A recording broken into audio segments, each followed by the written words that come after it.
Hi, Dirty Girl here with another vintage haul from my favorite flea market, the Long Beach Flea Market. I found a lot of good jewelry this time and a lot of other really interesting things, so we'll just get started. I'll show you the non-jewelry things first. First thing I want to show you is this brass mirror. This is, you can probably see yourself, hi! This is very definitely in the 19-teens, just from the look of it. It needs a little chain. It's got holes right here and here to hang. It's got the felt on the back. It's really nice and heavy. And that was $20. And then I got this. I just love this. This is something, I love Victorian things. It's my first love when it comes to antiques. And this is a hand-painted floral. I think it's painted on wood. And it's got all this inlay abalone chips, gold paint, and some mother of pearl. It's just really, really beautiful. It may have started life as a panel on a piece of furniture or something, and then someone framed it a little later, but you can tell by looking at the back the framing is not new. That's maybe from the 1920s at the latest. So that was pretty cool, and that was $20.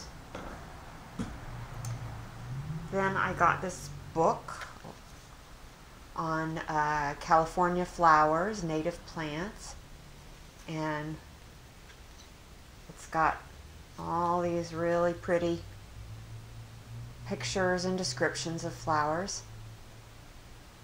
I just wanted to actually read this myself because I'd like to be better at identifying wildflowers. But if I don't sell this, I may give it to my sister-in-law because she's an avid gardener and she's very interested in native plants, and I think she might like this. And it was published in 1936, and I paid $5 for that. And I got this. This is a silver plate souvenir tray from the Alaska building from Seattle, Washington. It's kind of interesting because the building itself is kind of Art Deco, but this border on the tray is very Art Nouveau. This building was built in 1904, and it is currently a Marriott Courtyards building, so it is still around. And so I imagine that this tray is probably contemporary from when the building was new. And that was $2, and it's got the name of the manufacturer on the back, who is really known for doing souvenir postcards in the Seattle area, so I couldn't find really a comparable on eBay for this. Since we're on the subject of souvenirs, this is a silver plate box of St. Paul's Cathedral in London. It looks like, I'm not sure what this is, whether it's porcelain. I think it might be porcelain, and it's hand tinted, and it's just a little silver plate box. Oh, that was $6. Price is still on it. It's got the EPNS on the bottom. Really nicely made. And then I got this silver soup ladle, or gravy ladle, I guess. It's a little one. And it was, the woman was selling, you know, a whole bunch of old silver plate, and she was selling it for $1 a piece, and I thought the ladle was just cute, so I just picked it up, and I got home and started looking more closely at it, and I think it's sterling.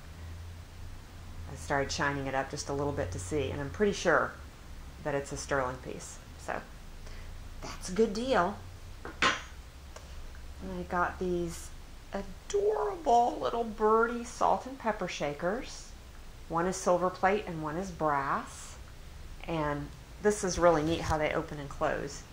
They have the bottom screws off like that. It's just, they're very nicely made. Not sure how old these are, but I love birds. Couldn't resist them. I got them for $13. I got this, I believe this is a cigarette box, a lady's cigarette box. It's got Aurora Borealis rhinestones and this little pearls and silver and this kind of pearly plastic.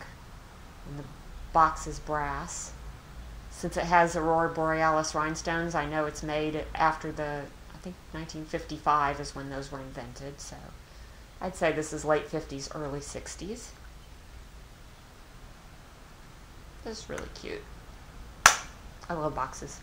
Okay, then I got this. Oh, this was a nice surprise. You know, sometimes when I buy things at flea markets, the lighting's never good. Either there's glare from sun or it's too dark or whatever. And I do my best to look things over, but sometimes I miss things. And I just get really irritated with myself when I get home and I find something has a crack or something that I didn't see. But this was a pleasant surprise because I was just attracted to it because it had birds on it.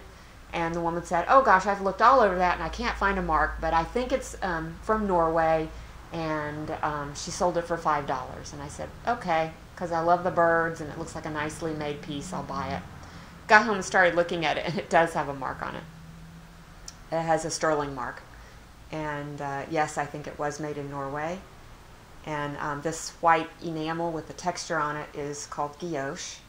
And Norway is very known for doing that. They do a lot of jewelry. But anyway, sterling silver. I don't know how old it is, but nice. Then I got these little tongs, little sugar tongs with the bird feet. These are Rogers. Yeah, Rogers Brothers. They may be sterling. I haven't figured that out yet. They sure were shining up nice. So I have to do a little more research on that mark. Oh, was another nice little surprise. I bought a thimble just because there was a bunch of them and they were $1 a piece. And this one, I looked at it and it looked like it was silver. And I couldn't see a mark on it, and it's really beat up, but I just bought it because I liked the looks of it, and it was only $1. And I got home and looked more closely at it, and it is sterling. And it's got a mark way up in the crown that's like a little shield, but I can't make it out. So, okay, that's all my non-jewelry, so I'll get to the jewelry. The first piece I'm wearing, this is probably an early 1960s necklace. It's plastic, but it's got these little, let's see if you can see it, little rhinestone spacers in between. And I just like the looks of it, and it was only $1. What are you going to do? And then got, oh, the earrings. Speaking of being disappointed when you get home, I got home and found out one of these is missing a stone, but I can fix that. These are Weiss clip-on earrings. They're a nice color. Weiss items are always very well made. So, paid a little much for these. I paid $7 for them, especially considering there's a stone missing. But I'm sure I'll make a little profit on those. And this is, oops, get up. Can't remember what you call this, gold dust jewelry or something. I'll have to look it up. I can't remember. But I know it's collectible, and it's in copper. Really nice, interesting piece. And that was $5. And then this is fun. This is a celluloid necklace. Let's see it. Celluloid is a very, very early plastic. It was originally made with camphor and a bunch of really flammable materials, and it used to be a fire hazard. So in the 1920s, they changed it to make it with vinegar, so it's less flammable. I believe this is a later piece, possibly even as late as the 1950s. Might be a little older than that, though. This, I had to dig this out of a box and untangle it from 5 different other necklaces. I spent like 10 minutes getting it untangled because I really wanted it, and it was filthy and had hair all over it, and ugh. And the lady sold it to me for $1 because I'd done so much work. And so I spent quite a bit of time when I got it home washing it, and it's really nice. So. And this, I got this box of stuff for $2. There's this little owl. He just needs one stone replaced. I figured he was worth the $2 because he's just cute. And then also there's this piece, which I thought, oh, I can use that for repair or crafting or something. But the more I look at it, it's a really nicely made piece, and it looks familiar. I think I may have seen it in one of my books. So I'm going to have to do a little more research on that. It might be worth repairing, even though it's missing like 8 stones. And then this is a piece, part of a piece of mourning jewelry. It's got a tintype photo in there. The frame is not real gold or anything.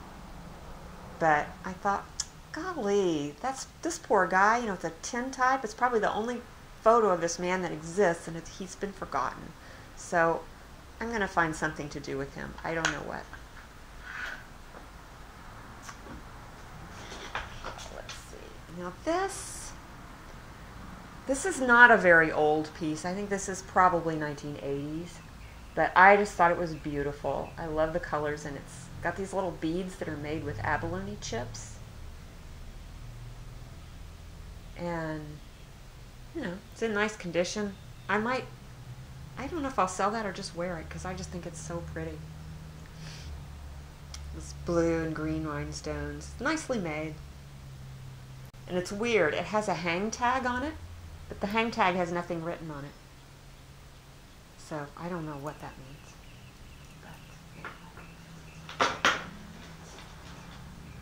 this is quite an interesting piece. When I first saw this, I thought it was, oh, just a piece of costume jewelry from the 1970s.